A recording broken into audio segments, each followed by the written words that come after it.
The grounding totem is by far the most notorious thing that I have ever seen against warlocks. Okay, this grounding totem is going to redirect a harmful spell cast on a nearby party member to the totem. 15-second cooldown. Be aware. And guys, here's something that really sucks. If you are like capitalizing on your global cooldowns and you do like a maximum range shadow bolt into death coil, and it's like they're basically flying toe to toe, you went like boom boom, like right as you finished that first shadow bolt you cast death coil, they're both going to get absorbed by the grounding totem.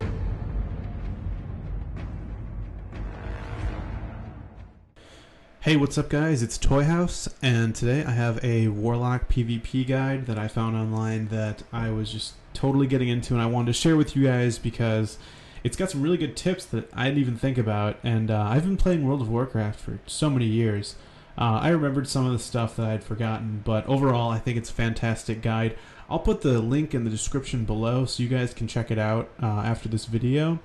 But with that out of the way, guys, I'm going to dive into this guide. So basically, if you're a Warlock or if you're considering playing Warlock for PvP, it's a really awesome class. You've got some really awesome spells like Health Stones, Soul Stones, Spell Stones, Drain Life, also Drain Mana.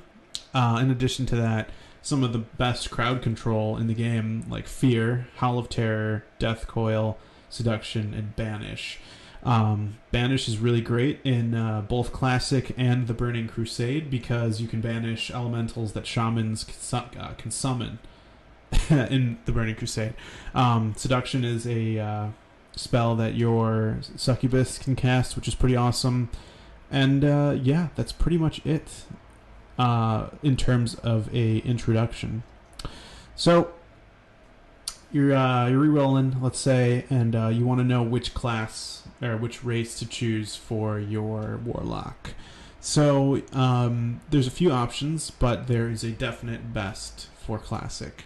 For Horde, it's pretty much the Orc, and I definitely agree with this for two reasons. One, hardiness, which gives you a chance to resist stun effects by an additional 25%. Yes, that's right, guys, 25%. That's actually a huge number, 25%. That's 1/4, I think. Just kidding. I know it's 25%, which is huge. You know, a lot of rogues are going to cheap shot, kidney shot. All warriors are going to try to open with a stun on you, and you're just going to resist 1/4 of them permanently. It's huge. It's so good, in fact, that in Burning Crusade, 25% is reduced to 20%. So they were like, damn, that stuff's just too good. Too good, gotta nerf it. So that's the Horde PvP option, Orc. There's also another talent that's not listed here, racial talent, right?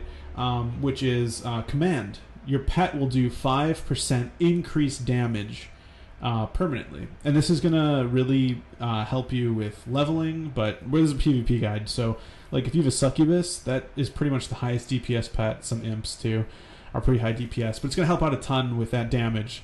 And even more so in the Burning Crusade with the Felguard, which is going to be a beastly demon. I know you and I both just can't wait to summon. So that's Orc for Horde. There's also Undead.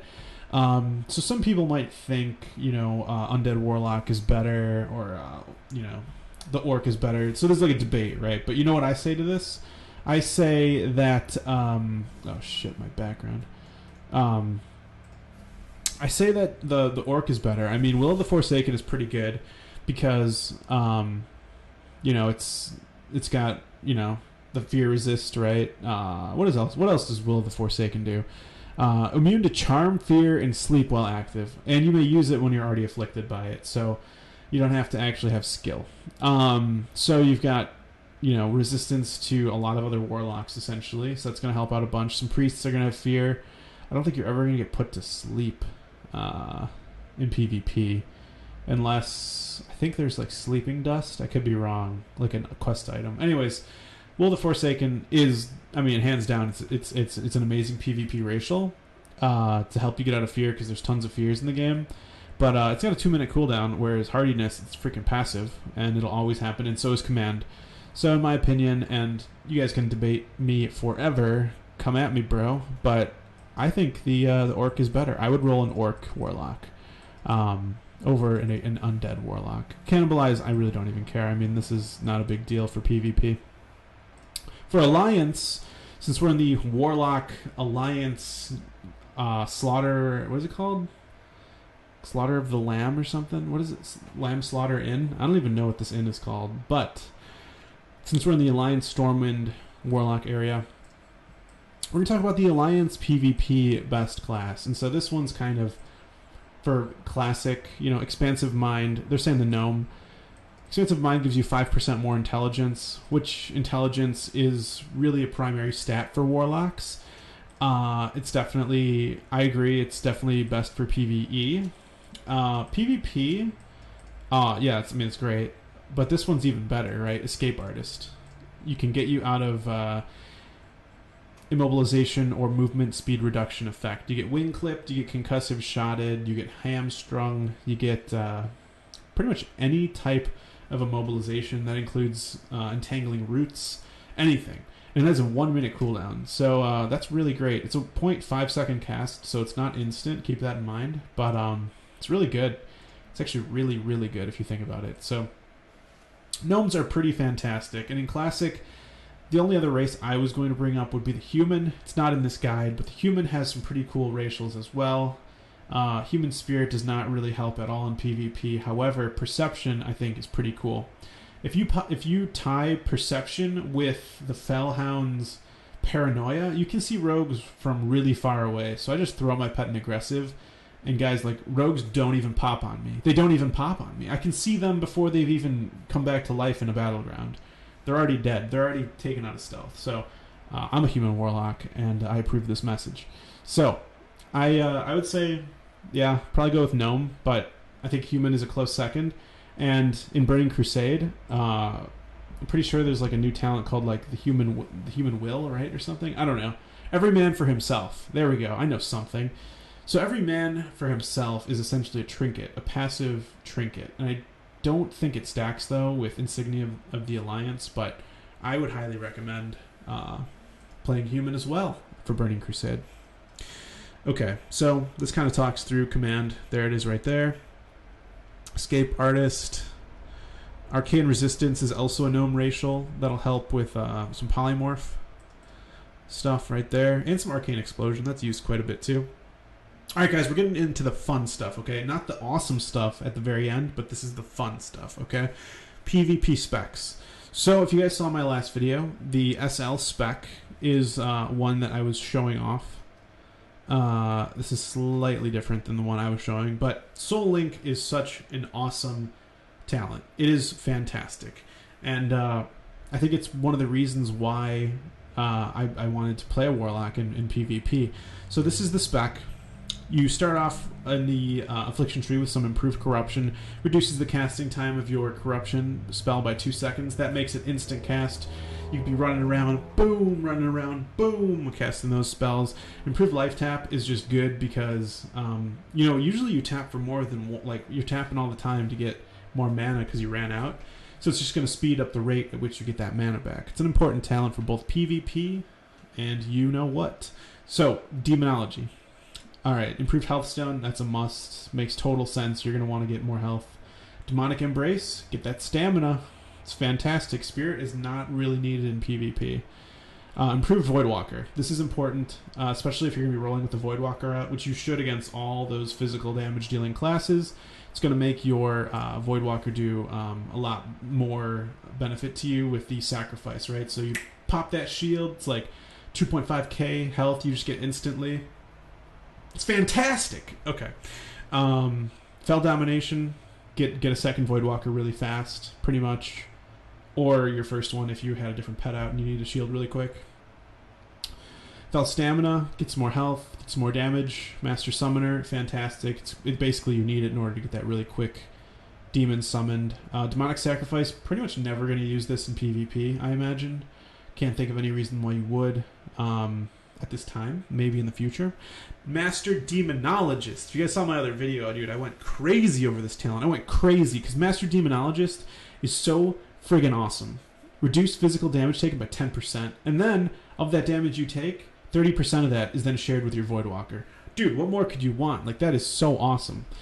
Or you could get a Succubus, increase damage by 10% if people aren't going for you, or Fell Hunter, which I would choose as my other option, increase all resistances by 1 per level. Never have the Imp, okay? Never have the Imp. Wait, what? Reduces threat caused by 20%. This is PvP, boys. PvP, okay. Improve Spellstone. Increases the amount of damage absorbed by your Spellstone by 30%. This is a pretty good talent.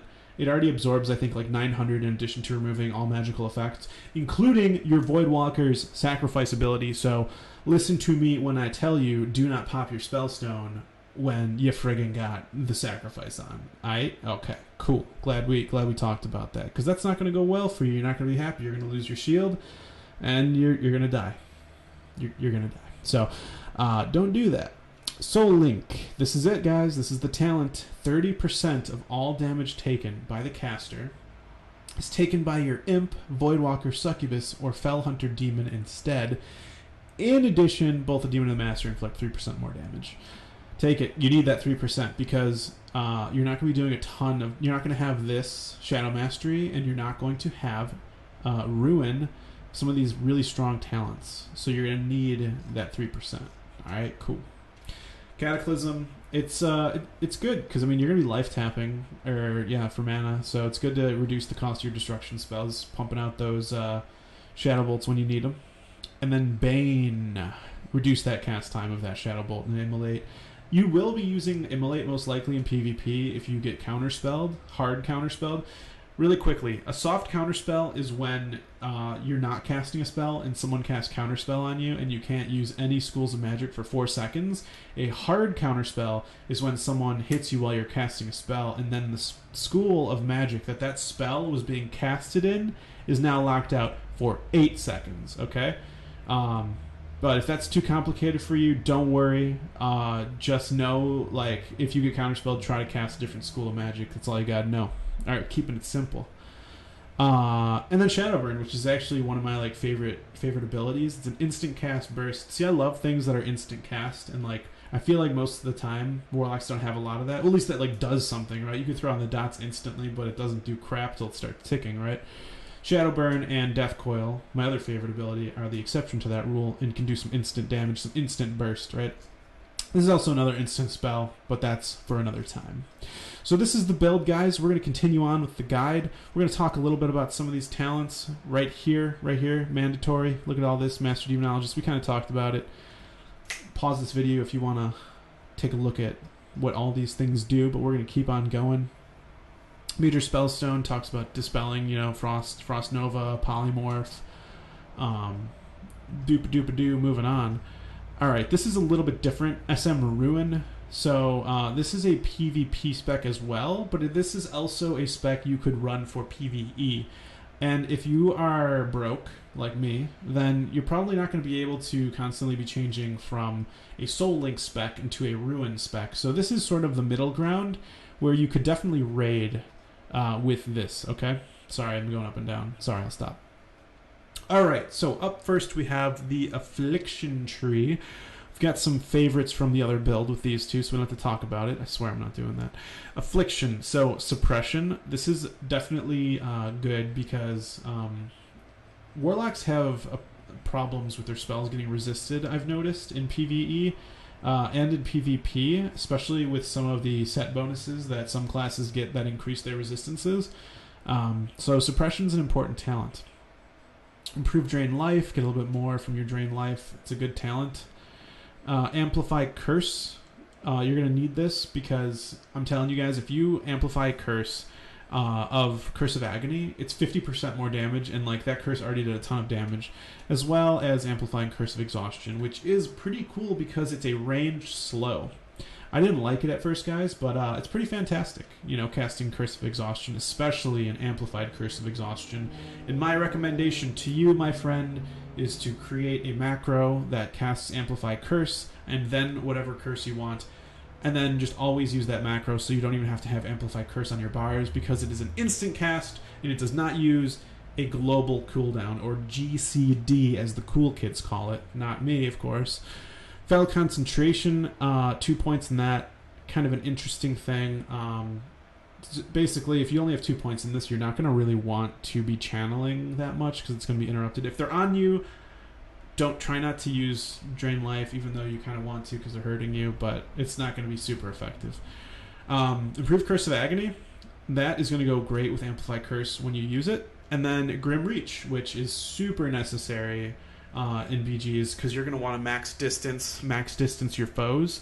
You're casting spells as far as you can. You're kiting. You don't want people near you. Nightfall, this is pretty much the talent you want, guys. Gives your Corruption and Drain Life spells a chance to give your next Shadow Bolt an instant cast time. So you're just, boom, popping it out like a Death Coil. Like it's a Death Coil, but it's actually not. It's actually a Shadow Bolt. Who would have thought? It's crazy. They have the same model, though, if you haven't noticed. Siphon Life. I love this ability, guys. Siphon Life. This is my favorite, and this is my favorite, but that's a story for another expansion pack. So this is going to transfer health from them to you, which is cool. It's basically a dot version of of Drain Life, so it's fantastic. It's great for PvP. Shadow Mastery, this is going to increase your damage and basically life drained by your shadow spells by 10%. This is not going to affect Immolate or any of your fire spells. FYI, just shadow. Going over to the Destruction Tree. This is a PvE talent, but you know what? It could be used in PvP too. It's basically going to make it so that once you crit with a Shadow Bolt, your next non-periodic damage is going to increase. Shadow non-periodic is going to do 20% more. So that's pretty fantastic. If you can pull off consecutive shadow damage, which should be possible. Shadow Burn is non-periodic shadow damage. Pop them with a Death Coil, pop them with a Shadow Burn, you're going to get some of that improved Shadow Bolt juiciness. Bane, the bane of my existence right here. Reducing the cast time of your Shadow Bolt and Immolate spells by 0.5 seconds and Soulfire by 2. I don't think I've ever used Soulfire other than for memes. So, mostly just for Shadow Bolt and Immolate. Devastation, awesome talent.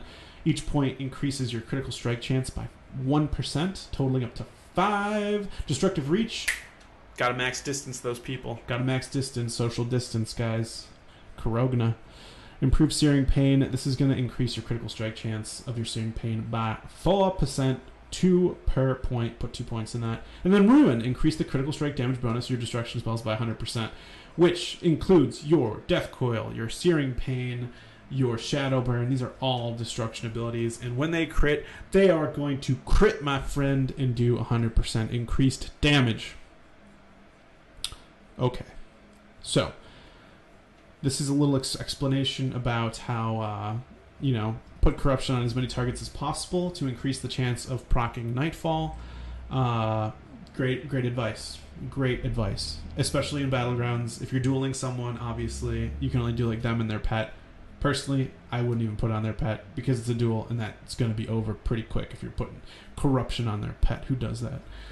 Okay, guys, here's the Drakedog Spec. This is the 7737. I've not run this particular build yet, but I think I will once I'm geared because, look, it says right here, the spec is only for well-geared players. That's not me, dude. Who am I kidding? All right. But when I want to start doing some burst, this is where I'm going to go. When I'm geared up, I'm ready to go, and I want to blow people up, this is the spec right here. You go Improved Corruption, Improved Life Tap, great. Demonic Embrace, Improved Health Stone, boom, got it. Those are the important stuff. And then every other point is going to go into the Destruction Tree. You're going to get Cataclysm, Bane, Aftermath. We did not talk about this one yet. Gives your destruction spells a 10% chance to daze the target for 5 seconds. How cool is that, dude? Destruction spells. That is Shadow Bolt, Shadow Burn, Scorch, Immolate. All those spells have a 10% chance to daze the target for 5 seconds. That is the crowd control that this spec needs because there's no Curse of Exhaustion. You still have Fear and, of course, the other Warlock abilities, but awesome. Awesome ability. Devastation we talked about all this stuff. 2 points there. Destructive Reach, Improved Immolate. This is going to increase the initial damage of your Immolate by 25%. Awesome. Pop. It's going to do a lot more. You're going to be impressed with this talent, guys. I'm telling you, 25% is a big number. Ruin we talked about, and now Ember Storm increases the damage done by your fire spells by 10%. Another big number. So that's 25 plus 10. I mean, guys, you are going to blow stuff up. I mean, look at this. This is explosive trap right here. Going from a hunter. Conflagrate. Ignites a target that is already afflicted by Immolate, dealing 240 to 307 fire damage and consuming the Immolate spell. 10-second cooldown. So basically you want to pop Immolate and then just pop Conflagrate. Conflag. Blow them up. Alright. So for this one, you're going to want to use the Succubus because you're really not using a lot of damage over times, the exception being Immolate. You're basically going to be using fire spells, Immolate, Searing Pain, Soul Fire, boom! So this is what you do, guys. Ready? This is important. We're going through this. You're going to seduce the target, and your Succubus is going to be stealthed, right? They're going to be seduced. You're going to start casting Soul Fire, and then you're just going to be like, throw it at them, and then it's just going to do a crazy, ridiculous amount of damage if it crits, and then you're going to follow up with an Immolate, and then a Conflagrate, and then a Death Coil, and then a Shadow Burn, and then they're dead. And they're dead. You killed them. Glass Cannon Spec. So yeah, you're going to be dead in like 2 seconds, pretty much. Yeah, you're vulnerable to ganks. Rogue pops on you, you're dead. Anyone pop anything, you basically you respawn from the graveyard, you're dead. So yeah. I don't know. I like Soul Link, but this is you got to try it at least once. You got to try it at least once. All right, guys. Here's the really important section. I feel the most important part of this entire guide right here. PvP tips. Now, you could go out there and try to PvP on your own and try to learn things the slow way, but I'll tell you right now that that's going to be tough, and you're going to learn a lot of lessons the hard way, and you might not even learn stuff. So, this is the important section for you guys. All right, so have bandages is this one. Make sure you're aware of your positioning. Don't be in melee range. Try to be far away from people. Try to LOS when you can, when you don't want people to cast stuff on you. I don't know what the hell this means, but basically have enough soul shards, right? Have enough to be casting all your spells without worrying about, oh man, I need to conserve my soul shards. No, man, this is PvP. This is war. You need to be ready.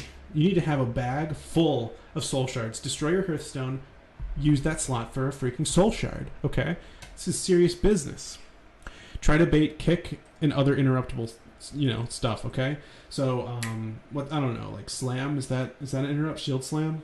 Basically, kick, shield slam, counterspell, those are going to interrupt you from Schools of Magic for 8 seconds if you are caught in a cast when that happens, okay? So you need to make sure that doesn't happen. What you do is you start casting your spell, and then stop. Force yourself to stop. Just strafe left or right, or jump, whatever. I wouldn't jump, I'd just strafe. Like tap, strafe.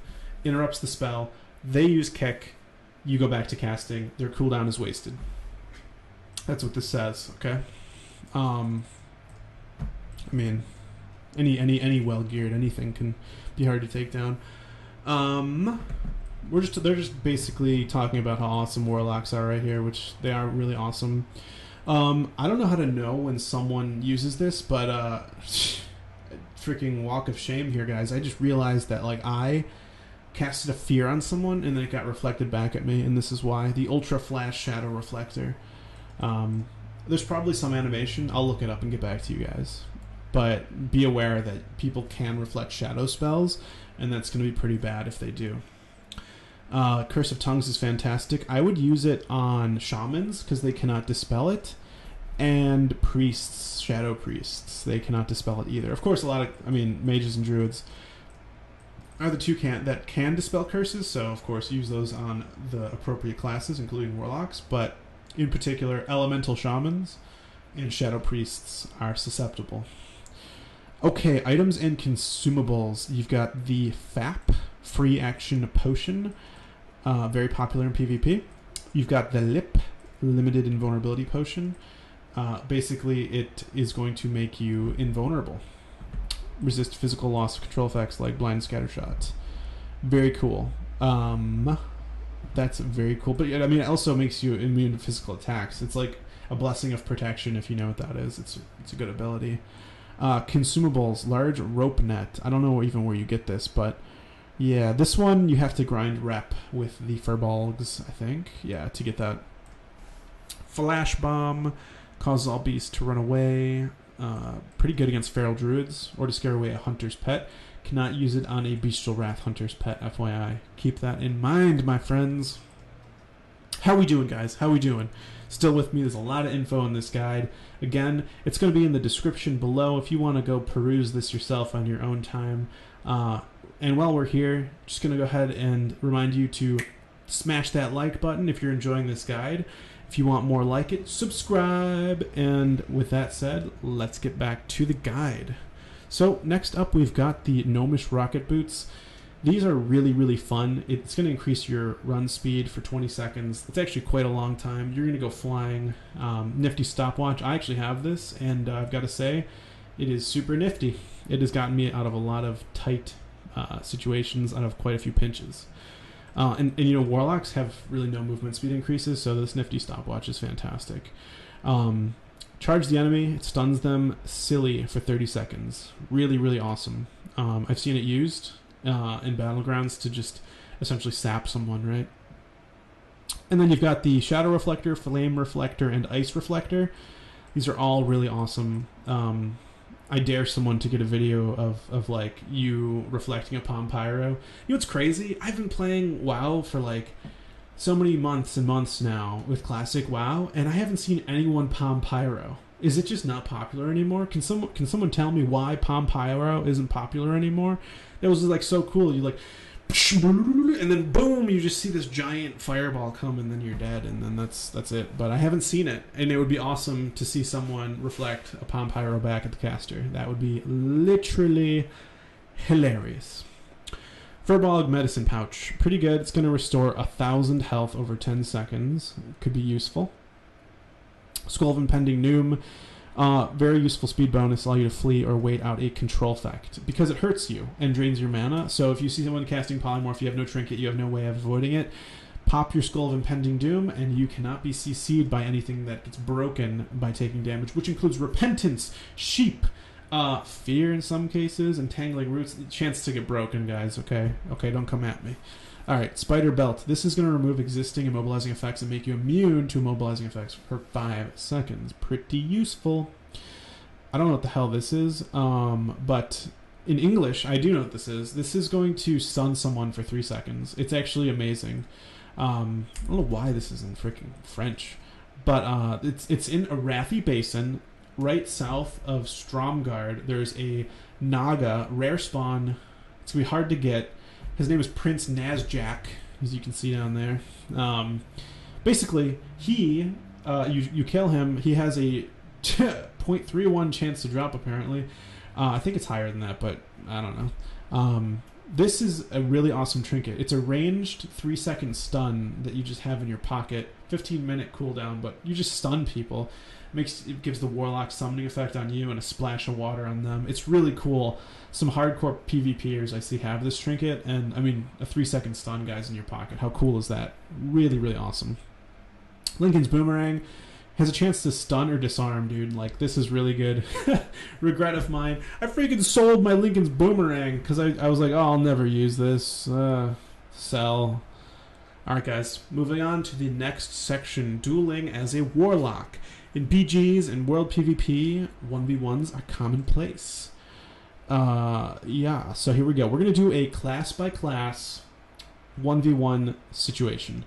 Now, Shamans I've found to be a bit tricky if you're not careful. So I would use, this is a Voidwalker, and this is a Fell Hunter. So if you're up against an Enhancement Shaman, use the Voidwalker. If you're up against a Elemental Shaman, use the Fell Hunter.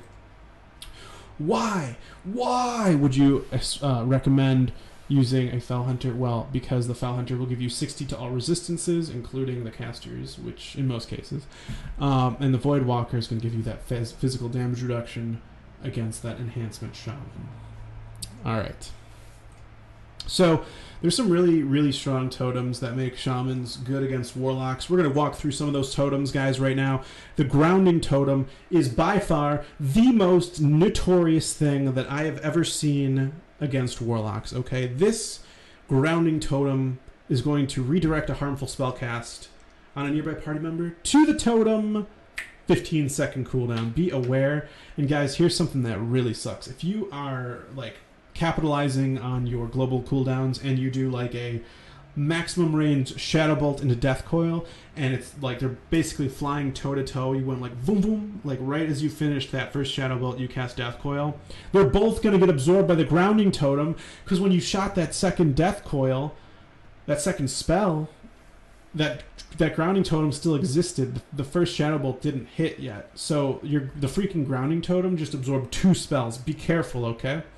That's happened to me probably like every single time I've played against a shaman. So be aware of that and be careful against Grounding Totems. Bait the Grounding Totem. Assume there's a Grounding Totem out and try to use some spells before you get caught in the Grounding Totem. Some shamans are going to be good and they're just going to time it perfectly. Tremor Totem, the second bane of your existence and mine as well, my friend. This is going to shake the ground, removing fear, charm, and sleep effects, okay? For within 30 yards from all party members. It's really good. You're going to want to kill this totem because it's not going to absorb the fear and die like the Grounding Totem absorbs things. It's just going to keep taking people out of fear. It's really, really good against Warlocks. Last, the Wind Fury Totem. You know, each hit has a 20% granting the attacker 1 extra attack with 315 extra melee power. It's freaking ridiculous. Okay, you're going to want to kill that totem, or else you're just going to be dead. And how will you do that, guys? Well, here is the macro for you right here. /cast, something you're spamming, let's say Corruption. So /cast Corruption, pet attack, target equals Tremor Totem, Grounding Totem, Earthbind Totem, Wind Fury. Earthbind is going to give a AoE slow effect. It's also annoying. It's going to slow everything down. It's going to suck. So, here's the macro for you. Enjoy. So, Restoration /Elemental. Remember, you're going to have the Fellhound out, and it's going to be able to dispel things. So, this tip here is to try to get rid of Nature's Swiftness.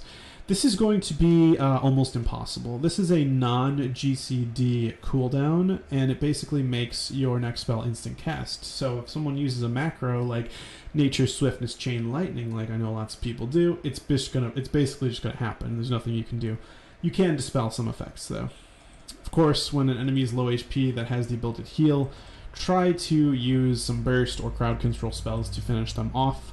And note, shamans cannot dispel Curse of Tongues. It's awesome, awesome, awesome. I hope you guys are enjoying this guide. I know I am. That's why I'm sharing this. I just thought it was fantastic and that everyone should take a look at how cool it is.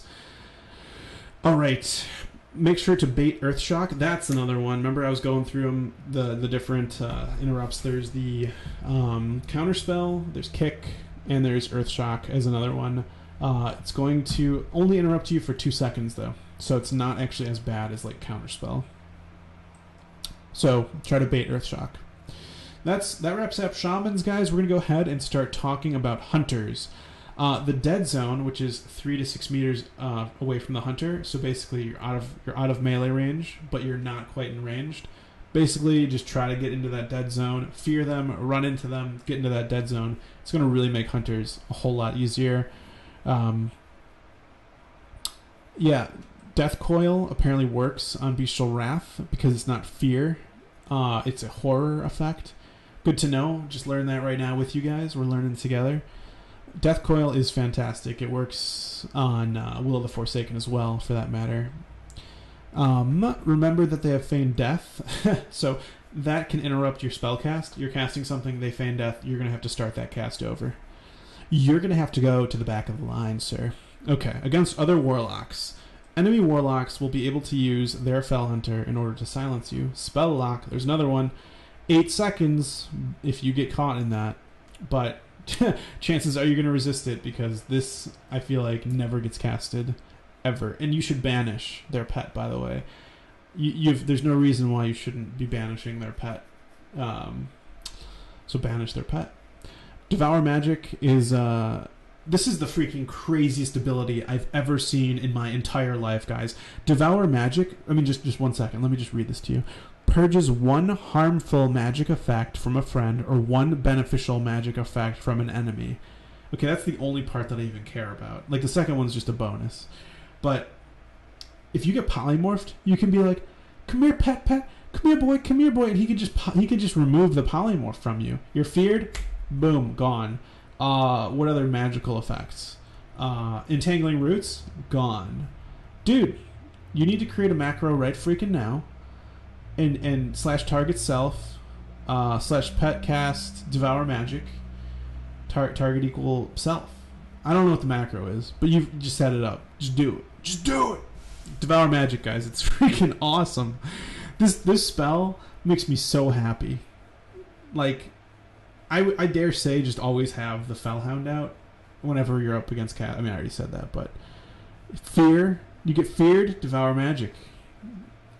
I would say just say don't even have this on autocast, dude, and just devour magic off yourself when you get CC'd. It's totally worth it. 100%. Is that Warlocks? I mean, I don't know. I don't even. Seduction's magic too, dude. You can take seduction off yourself with devour magic. Get your Fell Hunter out, dude. Dude, get your Fell Hunter out. It doesn't even mention what is it called? Banishing pets, but you need to banish their demon. Okay, here we go. Obviously, Voidwalker against Ferals, Fell Hunter versus Balance. Yep, have your dog devour hots. Good call there. Of course, Death Coil when you're up against them when they're close to death. Interrupt their spells when they try to cast. Pretty straightforward, guys. Nothing special here. You know, here's a cool little tidbit that I thought was new and I didn't know about. Rain of Fire, rank 1, so it doesn't cost that much mana. See, this is rank 4. It's the wrong tooltip. You can just start spamming that to try to get them out of stealth. Or if you're a human like I mentioned and you have a Fellhound out, which you shouldn't if they're feral and they're stealth, but either way, Perception is really, really good, and chances are you're going to find them using Perception. Serious. Suffering also can actually pull them out of stealth, which I've never done before. If I ever see that happening, I will be amazed. Sacrifice, of course, and Major Health Stone being useful. Curse of Exhaustion is useless BTW because druids shed off any type of impairment or polymorph when they change forms, so keep that in mind. And Succubus Seduction doesn't work on druids in animal form because animals aren't attracted to succubi. Of course, obviously. Against warriors, you're going to want the Marchur Divide, if I pronounce that right. Get your Voidwalker. You want the Voidwalker, my friends. Voidwalker!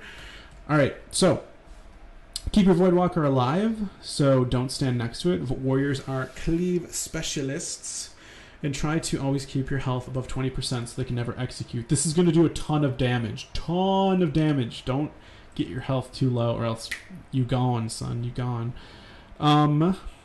Once the Warrior's Berserker Rage is used up, you have a 20-second window to use Fear on them. Don't waste it. Keep that in mind. Yeah, 20-second window. It lasts 10 seconds, and then there's 20 more seconds for they don't have it and they can't use it. If you sacrifice the warrior or use pummel, control him and finish him quickly. Yeah, that is a good point. So what they're trying to say here is that when you have sacrifice, spellcasting will not be interrupted by damage, and if they already used pummel, so this is only for 4 seconds interrupt, then you basically get to free cast on the warrior, aka just pump Shadow Bolts into him or just do whatever you want to him, right? Alright, mages. Fell Hunter, of course. Apparently this is going to be a long fight because both classes have crowd control and shields. Use Spell Lock to interrupt Polymorph and remove Mana Shield and Ice Barrier. Keep in mind the mage will use Ice Block twice if it's Frost. Major Spellstone, when he's about to use Burst, for example, he uses Arcane Power. It can be used to prevent Counterspell. That's crazy. Are you freaking serious? That's freaking insane. Can use to prevent counterspell. So what does that mean? So like you pop your major spellstone and then you're either immune to it or does it remove counterspell? I wonder if you can purge off counterspell also from your pet.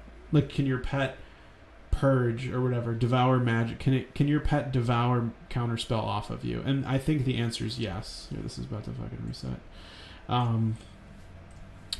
I think yes. If it's not a hard counterspell, I think so. But to be tested. To be tested. I'll come back and confirm for you guys. Keep an eye on your pet's health. Mages can easily kill them with their AoE spells without even trying to bait counterspell, of course. Against Palaladins, the Rofaldins. Best pet against Holy, Fell Hunter. Best pet against Ret Prat, the Voidwalker. that's getting redundant. I'm sorry, because I think it's getting redundant, so I'm not even going to say it anymore. You guys can read.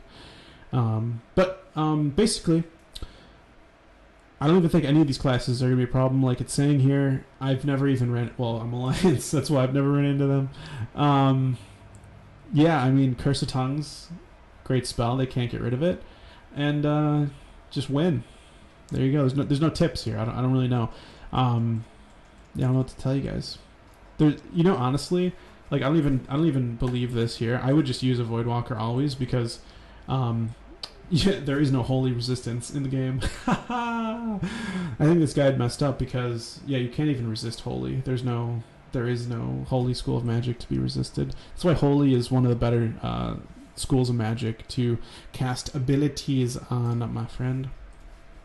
Priests. I mean, I understand though, you could still like debuff them and stuff, but I like the shield better for the 10% physical damage reduction. Okay, priests up next. You can definitely peel off some buffs, and it's going to give you that resistance. So yeah, I agree with the Fell Hunter. Shadow Ward as soon as possible. I don't know about that. I mean, they're going to dispel that off you if they're good. So you try to use it at a good time, like right before a one of those big spells hits. I forget what it's called. It's like the one that's like a weird ghostly like screech. So yeah, use this timely. So apparently Major Spellstone can remove like silence, and I'm guessing counterspell. So Major Spellstone's OP. If it fails, ask your doggo for help, aka... So, dude, just confirmed Fell Hunter can dispel silence off you. Yeah, dude, I just like keep that Fellhound next to you. Just that thing is a beast. Spell lock, priest can't dispel Curse of Tongues. Good stuff. Good stuff. Okay. Against rogues. Okay, yep. Rank 1 rank of Rain of Fire. Rogue. Okay, last but not least, rogues hard counter warlocks. Yeah, they're pretty good against them, and especially if you're Alliance, you're up against Will the Forsaken, which sucks. But Death Coil still works, and dude, you can win. You can definitely win. I mean, if you have a Voidwalker out, especially.